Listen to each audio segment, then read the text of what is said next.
السلام علیکم ورحمۃ اللہ وبرکاتہ۔ قرآن کریم میں اللہ تعالیٰ نے ارشاد فرمایا، اعوذ باللہ من الشیطان الرجیم، بسم اللہ الرحمن الرحیم، وما اصابک من حسنۃ فمن اللہ۔ جو بھی تم کو اللہ کی طرف سے رحمتیں ملتی ہیں، نعمتیں نازل ہوتی ہیں یا اچھائیاں تمہارے حق میں نصیب ہوتی ہیں، وہ اللہ کی طرف سے رحمت ہے۔ آگے فرمائے، وما اصابک من سیئۃ فمن نفسک۔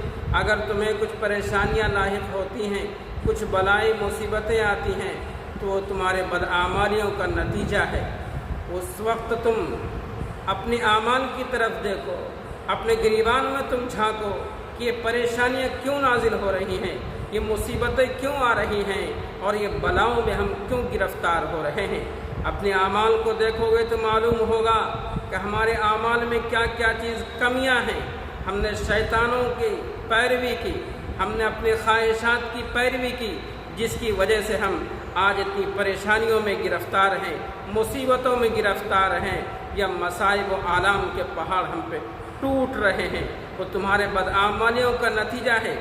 اگر تمہارے حق میں کچھ اچھے فیصلے ہو، تمہارے کاروبار کے اعتبار سے کچھ تمہیں خوشخبریاں ملے، اس کی نسبت تم اللہ کی طرف کرنا، اللہ کی رحمت کی طرف کرنا، ورنہ ہمارے اور آپ کے اعمال اتنے اچھے نہیں ہیں جو ہمارے اوپر رحمتیں نازل ہوں۔ وہ تو اللہ اپنی رحمت کے صدقے میں، اپنی رحم و کرم کے صدقے میں اپنے بندوں پہ رحمتیں نازل فرماتا ہے۔